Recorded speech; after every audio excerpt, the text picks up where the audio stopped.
Hello, everybody, and welcome to this week's episode of the Ripple Effect Podcast. We are back. We are so glad that you are with us, whether you are watching this online or listening to it on the go.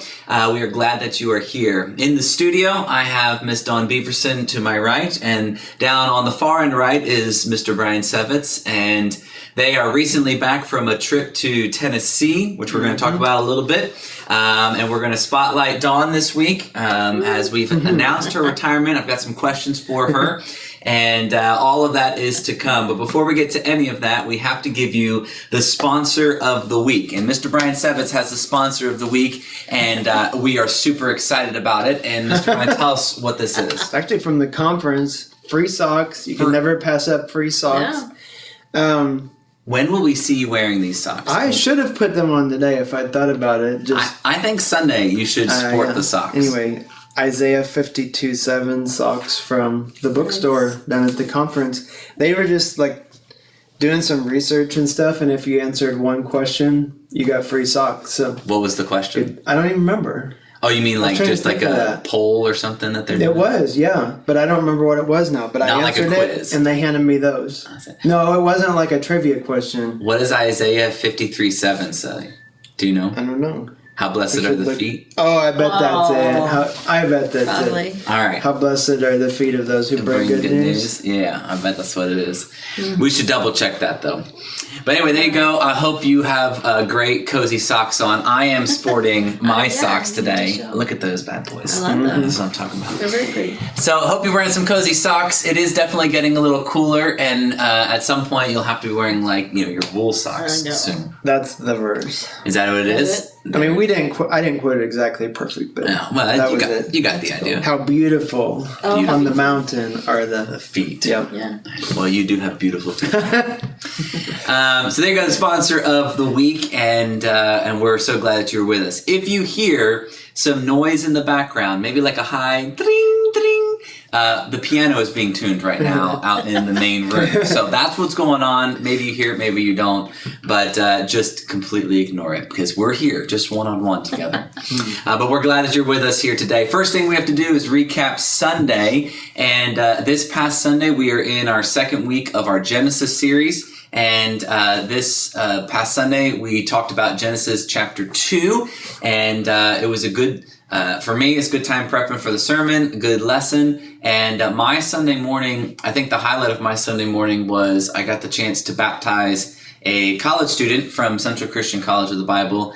He is a basketball student there, and I actually didn't really do much study with him.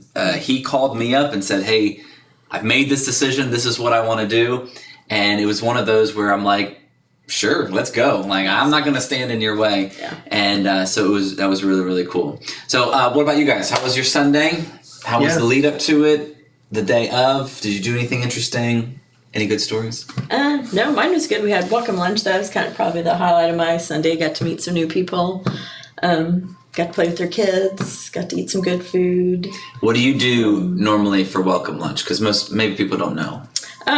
Well, I usually just warm up some pulled pork and make some coleslaw and mix up some drinks, and we meet in the back. And then if they have kids, play with the kids while you guys have your meeting, and we kind of get to know the new people better and let them get to know us. And if they have questions about the church, they can ask us and we can tell them. And she says, "I just do those things," but those are the key things that need to happen for lunch. In order for the lunch to take place, as in getting the food ready.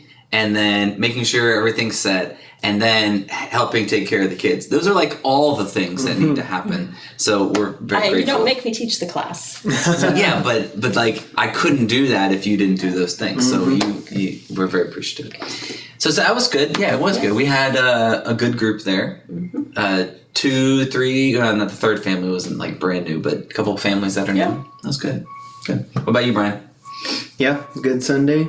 We come off of the conference, and I always want to sing some of their stuff, but we didn't this week because we already had it planned. But that's just the way it is. You always have like 3 or 4 or 5 songs that you're like, yeah, we really need to do these. We'll give a quick synopsis. We'll get into it in a moment, but you said conference. What conference are you talking about? Oh, yeah, we were at a conference. We talked about it last year on here. It's just called Sing, and it just is about congregational singing and introducing new music every year they have, I don't know, 8 or 9 people there that are songwriters. More than that, but those are like the featured ones, and they always bring at least one new worship song, and It sounds like, so what Brian's describing right now sounds small. This is not a small conference. This is thousands and thousands of worship leaders, choir directors, church leaders from all over the place that get together for this conference. It is massive. And you have incredibly huge artist names. You got your Chris Tomlins, you've got your Shane and Shanes, you've got Getty, you got all sorts of people that are there. It's a huge conference. I liked this year they brought in Michael Cochran for a couple of days, and he's just, he's always amazing when you hear him with his own stuff on the radio or whatever. But they do mostly their modern hymns at this conference. That's and a lot of them sound just like a worship song you'd hear on Caleb or something. But they in general are going to be a little more wordy. And we sing some of them, and the songs we're talking about. They have maybe a little more theological depth to them than the average song in the CCM world. But they've started partnering because they don't want to just be their own thing either, out there, So they started partnering with artists that would be more recognizable, and I'm sure there's a business aspect to that as well, like getting their name out there. But Michael Cochran was there, and he sang along with some of their modern hymns and added his own flair, and I was like, wow, this is amazing. So going to that and listening to all that music, because Dawn, you went as well. Yeah. It's got to be interesting coming off of that and then coming back to church being like, we should do all this stuff. We could do all these songs. We could do all of these things. Well, yeah. There's one song that I just cannot get out of my head, and it's a really old one, but we've talked about we really could not replicate it here. But something about being there with 6,000 other people who all sing harmony. Parts and harmonies. And so good. Yeah, that's awesome. Well, good. But Sunday was great. Yep. And I love the team. The combination of team there was one I don't know if I've ever had before. The people on stage, but I thought it all blended really well. I always love to see Jack and Kirsten play together, the father-daughter on stage playing together. I always think that's kind of cool. So good. So if you missed anything on Sunday, any of the service, you can go to tlcc.church and you can catch up to the service there. Both the sermons for Genesis 1 and 2 are online, and we've made a change this recently, and we'll talk about it on Sunday, but we've changed the bulletin a little bit, so those sermon questions are not printed anymore, and if you use those for personal Bible study or for your small group, they're online, so you can catch them at tlcc.church, and you can see them there. All right, let's get into, before we get to the spotlight, 3 things you need to know, the TLCC top 3 headed into this week. What do people need to know, Brian? All right. So the first one is, actually all of these are things we've been talking about, but what reminders? We've finally come to the week we're kicking off Wednesday nights again, and that's tomorrow. So if you're actually watching this or listening to it today, which is Tuesday, they start Wednesday night. They go from 6:30 to 8. There's something for all ages. We even have nursery staffed if you have a baby to put in there. We have preschool choir, and then all the other classes we've been talking about, and they're all listed on the website. If you just go to the tab that says, in the menu it says classes and groups, or you can go to the Church Center app if you use that, and they're under groups there as well. Yeah, that's great. And second is related to that, which is small groups. And we really just encourage everyone in the church to be in at least one group, and that might be a Wednesday night for you. You may not be able to give up a weeknight. Your schedule may be weird, and that's fine. But some people also like to do a small group. Usually they'll meet in homes. And so we've given you the option to let us know if you're ready for a group, and you can do that by commenting. You can let us know in the office. We always throw that text number up every Sunday, and we can put that in the comments to the podcast this week, and you can just text the word groups, and we'll make sure and try to help you get connected with a group. That's the second one. We've got the outdoor service at the Fennel coming up. And I know you talked about this last time, right? Mm-hmm. On the last podcast. On the 22nd, we've got an outdoor service coming up. And why do we have an outdoor service? What's one of the main reasons that we would have an outdoor service? And that's because we don't get the chance to do a one service, everybody together very often. If we did that, we wouldn't really have space to do that. We definitely would not have kid space to do that. We might be able to cram everybody into the main room, but it would be very difficult to do. And there's something about, well, you mentioned even just with the conference, being in one space with everybody, singing together, learning together, praising God together. And the weather should be good. Well, hopefully, so far it's looking great. And just a different experience worshiping God together. Mm-hmm. So what time are we doing that at? 10:45. So we are not having any 9 o'clock service that day. Mm-hmm. So we have one service altogether, 10:45. One of the things you may be wondering if you've never been to the Fennel is about bathrooms or parking and all that. We would like you to bring your own lawn chair. Mm-hmm. If you have one, we'll try to have a few available, but if you have your own lawn chair, please bring that. We're asking you to bring a picnic lunch if you would like to enjoy with your family just after the service is over, hang around, have lunch. There'll be a few picnic tables they have down there if you want to sit at a table. But pack something, otherwise it's easy to eat in your chair and just sit around and talk with some families at church. But if you are able to park further away from the entrance to the Fennel. The Fennel is right across from the fire station downtown. Mm-hmm. And there's not a lot of handicap parking or reserved parking right up close, but there are enough spaces for those of you that need that. If those of us that can walk a block or so, park further. So we're asking you to do that if you're able. Drop off your family, go park, and it should be good. Don't forget anything? TLCC Top 3. You got Wednesday night starting up tomorrow night. Lots of groups available. It starts at 6:30. If you are not able to make that, but you still want to be a part of a group, just comment in this video or message us at the office. You can get on tlcc.church and send us an email. We'd love to get you connected with a small group. And then on the 22nd, we're going to have an all-church outdoor service happening at the Fennel, which is downtown across from the fire department at 10:45. So there's your TLCC Top 3 of the podcast. All right, let's get to the reason that we're all here. First, before we talk to you about you, Dawn, this conference that you went on, give me a good takeaway from the conference. Was there something that you were encouraged by? Because you go there, there's lots of stuff, there's lots of workshops, there's lots of lessons. What's a takeaway for you from this Sing conference? One thing I always, this is only my second time going, but this is not a Christian church conference. This is more of a ecumenical, and I'm not used to that because I come here all the time. You're in the church world. So this is where I am at, and I'm always impressed with how we all get. For that week, it's all about music. But there's unity. And you get to thinking like we're just used to our congregation, and it's kind of refreshing to spend time with other people and get to see other viewpoints and say, oh, they love Jesus too. They do. What? That's good. Aside from the whole music thing, I love music, but yeah. Yeah. No, that's a great point because when you're, it is definitely ecumenical, and when you're around different, what do you call them, expressions of faith, I guess, different denominations and stuff, we sometimes have preconceived notions about what they're like, and it's like, oh, these are just people trying to follow God as best as possible. Mm-hmm. Yeah, that's great. Brian, did you have a takeaway, one or two that you can share?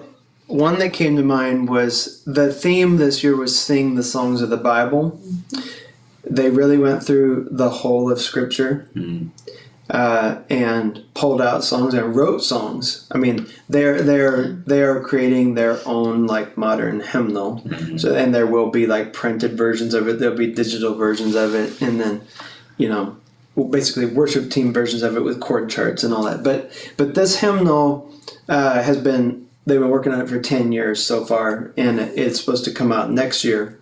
And this year was all about making sure that all sections of Scripture have songs written about them. And so I thought that was really interesting. And even Leviticus?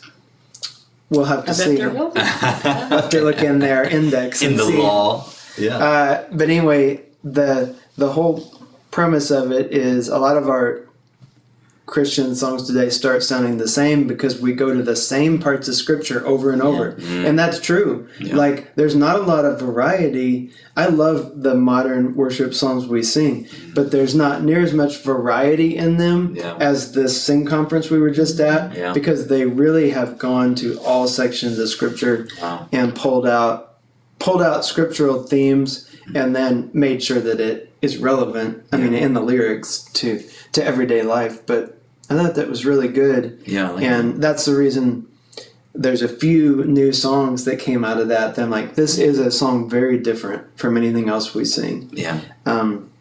So I will be excited to introduce. We're going to introduce one of them this week. Yeah. It's called "Come Unto Jesus." It's a song that's been around a little longer, so if you want a sneak peek at that, you can look it up. Shane and Shane have done it. It's written by Laura Story, so you can look up her version. Oh, she's great. Yeah. Yeah.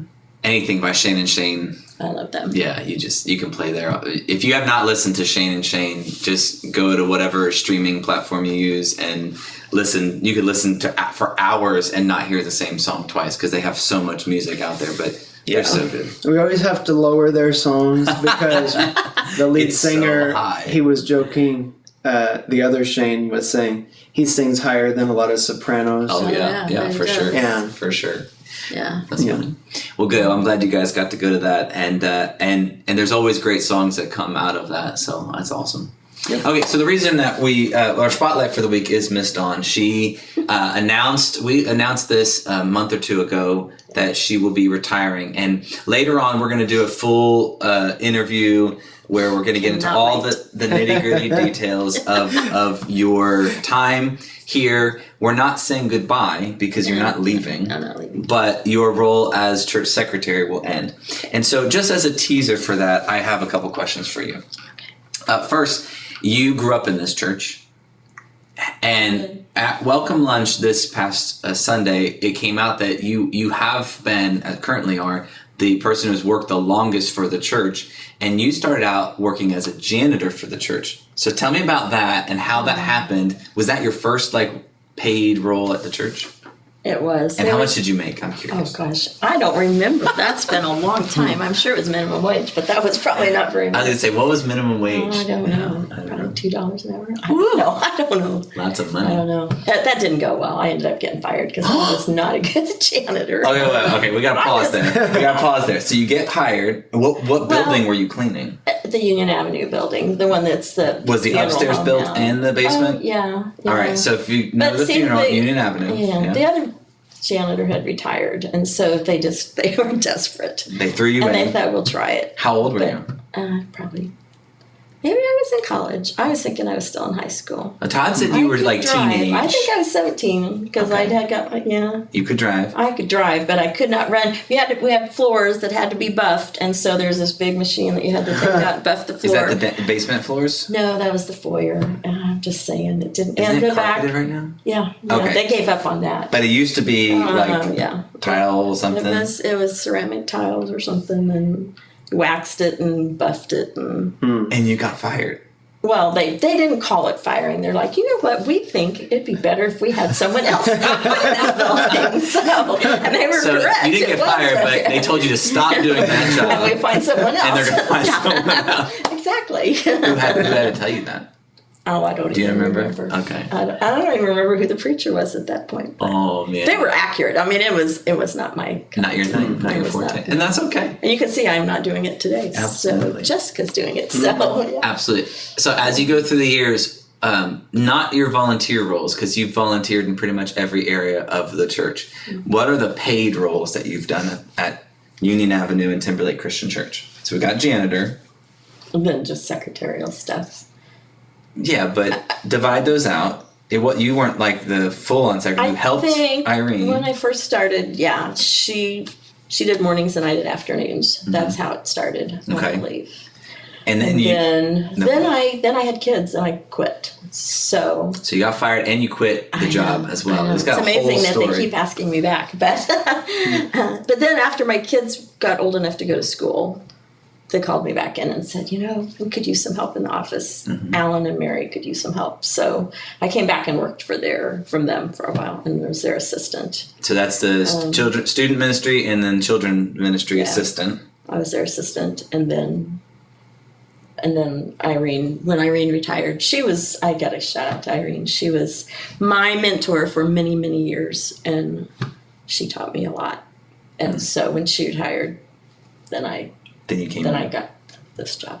Awesome. Brian, who was the church secretary when you got here?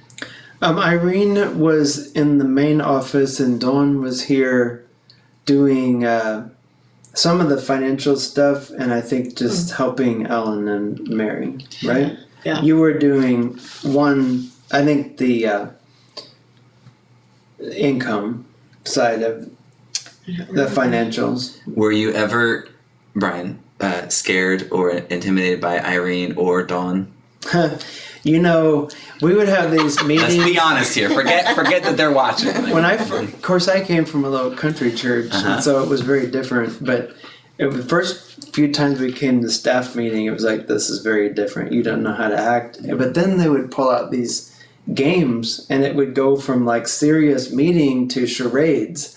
Yeah. And it did help kind of loosen things up, and it helped set the tone of how the office should be. I forgot we used to do that. Yeah. I want to see Irene playing charades. That'd be great. What was that game we used to play all the time? I don't remember. But it was, you could pick. You had to act something out, or... Yeah.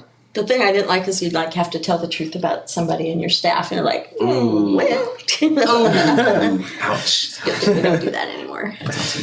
All right, so it's been many years. So since you were a teenager to now, you've had some involvement with the church. What's been the most, if there is one, difficult jump learning? Lots of things have changed. Technology's changed. The way ministry's done's changed. What's been the kind of the hardest jump for you, or that's taken the longest? You're like, this has been very difficult to change the way I think about it.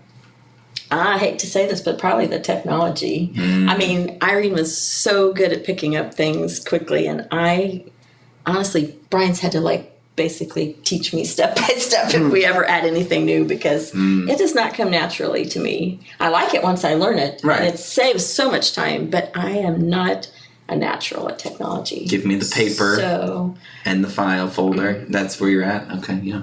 I don't like to file either, but... No, nobody likes to file. I know. Nobody likes to file at all. So, one of the biggest joys and blessings so far. And maybe we can wait for that later, but give us something of... Well, I mean, definitely the biggest blessing is working with you guys. I mean, you could not find better people to work with. You are my people. We didn't pay her. I know. That's... Yeah. Well, that's great. That's going to be hard to give up. You mentioned today that someone asked you, you must be ready, because some people don't love their jobs, and you expressed, why would I be ready for this? It is a change, and it's good, and it's going to be exciting, and like we said, we're not saying goodbye, but it will be different. Is it the people that have made it that way? Because there's some not so great parts of working for a church. You see the underside of things. Anybody who's been paid staff members for a church, there's some stuff that's just not fun to deal with. What is it that's kept it joyful for you? Well, not only the people in the office, but you guys. I mean, people in general. There's been I'm a shy person at heart, and it's hard for me to talk to people. But this has forced me to get to know people in the middle of their tragedies, their good times. And that has been a real blessing for me. So that's beautiful. Well, I am excited to do your full exit interview in front of everybody. Well, no, we're not going to do that. But I do have more questions to ask, and we'll do that at a later time. But we are grateful for you. And the thing that I love the most is when you get to see you and people like you who have had a long time serving in a place, you get to see really the fruit of somebody who stayed, the fruit of someone who committed and was at a place and how those relationships and that ministry really does produce an incredible harvest, because you have ministered to so many people and have been an integral part of the church. And so you're very loved. Thank you. Okay, that's it for now. We're going to get to more later, but that gives you a little taste. Make sure you show your appreciation for Dawn in the best way that you know how.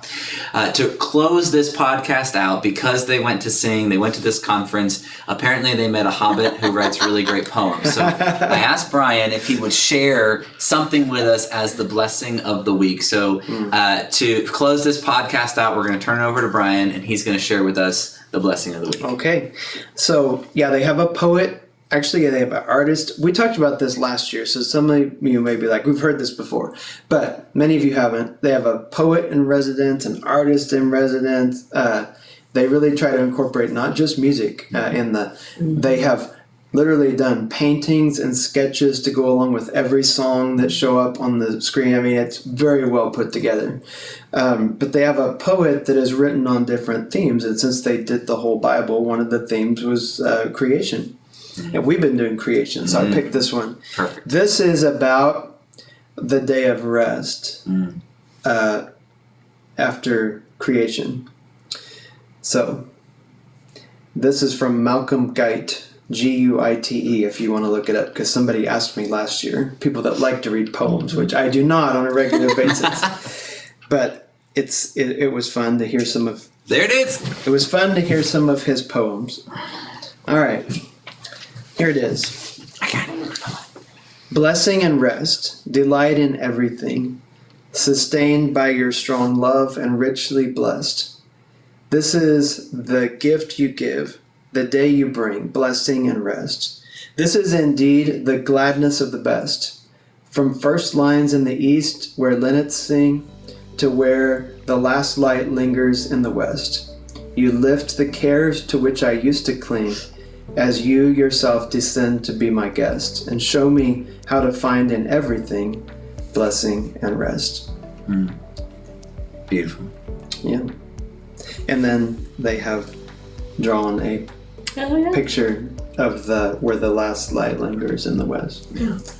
It's really interesting. As part of this is throwing in a little something that's an extra, but if we have called for paintings or photos to put around our building as a means of you maybe have that talent, and it's technically past the deadline, but if you forgot to give us something, we really would like to incorporate art from our own congregation in our building. So if you forgot to do that, feel free to still send us something. We haven't decided which ones we're using yet, but yeah. That's a beautiful poem to be reminded of the rest that God brings. Yep. Great. Well, thank you for joining us this week on the Ripple Effect podcast. We can't wait to see you right here next week, and we'll see you then. God bless y'all.